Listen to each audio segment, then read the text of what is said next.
India is the land of Ayurveda, this ancient system of wellness that's all about balance, digestion, and living right. But we're also the land of sweets. Laddoos, barfis, payasams, halwas, they're everywhere. Festivals, weddings, housewarmings, even funerals. So here's the question that got stuck in my head. If Ayurveda is all about health, how did we end up celebrating everything with sugar? And now that sugar is being called the new white poison, I wanted to understand how did these two ideas ever live side by side? In this video, we'll explore how our traditional Indian sweets were actually very different from what we eat today, what Ayurveda really says about the sweet taste, and how modern sugar became a health disaster. Ayurveda doesn't say sugar is bad. In fact, sweetness or Madhura Rasa is considered the most nourishing of all six tastes. But this sweetness isn't about chocolate cake or candy. It's the natural sweetness found in things like milk, rice, jaggery, dates, ripe bananas. This kind of sweetness builds and repairs the body, calms the nervous system, helps with emotional balance, and most importantly, creates ojas. Now, Ojas is a big deal in Ayurveda.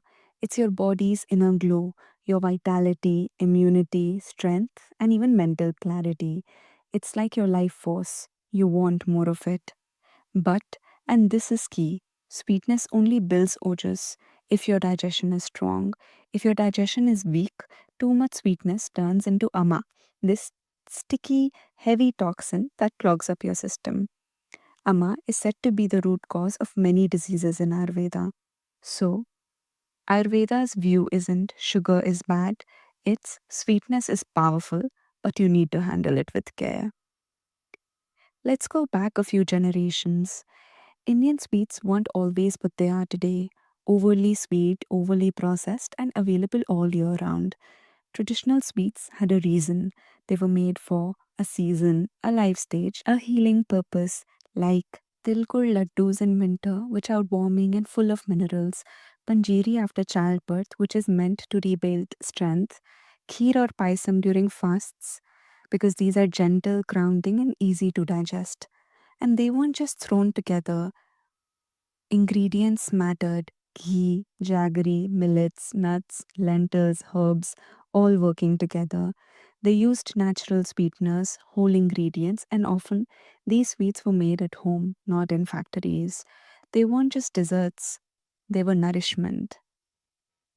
This part blew my mind because once you know how modern sugar is made, you can't unknow it. Let's take a look at the difference.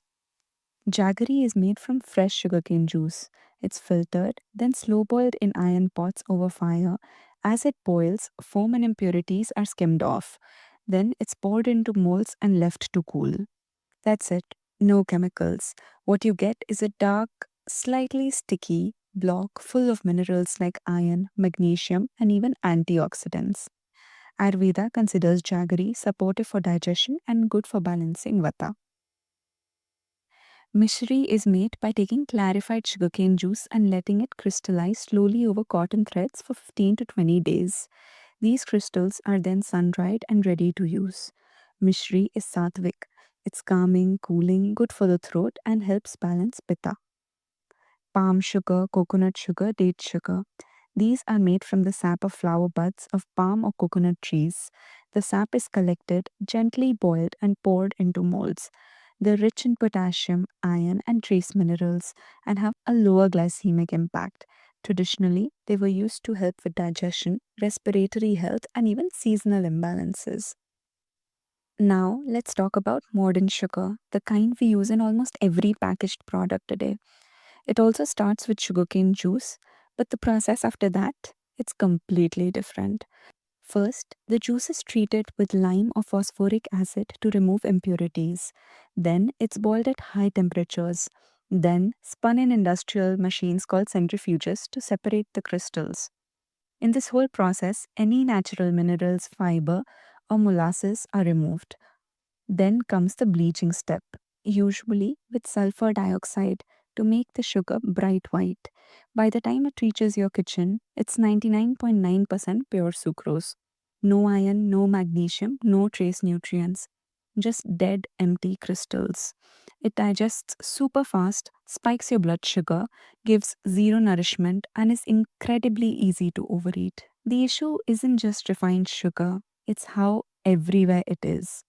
It's in ketchup, bread, healthy cereals, instant snacks, even things like salad dressings. And it's usually paired with other harmful stuff like maida, preservatives, artificial colors, emulsifiers, and the other works. Let's take Coca Cola. One can has over 9 teaspoons of sugar. Ayurveda recommends around 3 teaspoons a day, and even that depends on your digestion. Too much sugar over time causes blood sugar crashes, insulin resistance, digestive issues, skin problems, fatty liver, mood swings, premature aging. From an Ayurvedic lens, sugar weakens Agni, your digestive fire, and builds up Ama. That's when we start to feel foggy, heavy, and unwell. Here's the good news: Ayurveda never said don't eat sweets, it just said do it right. That means use natural sweeteners like jaggery, dates, or mishri.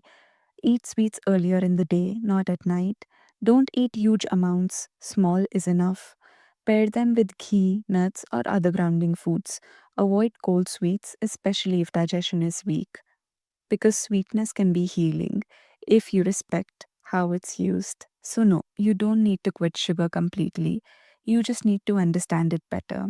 If this helped you rethink sweets even a little, share it with someone you care about.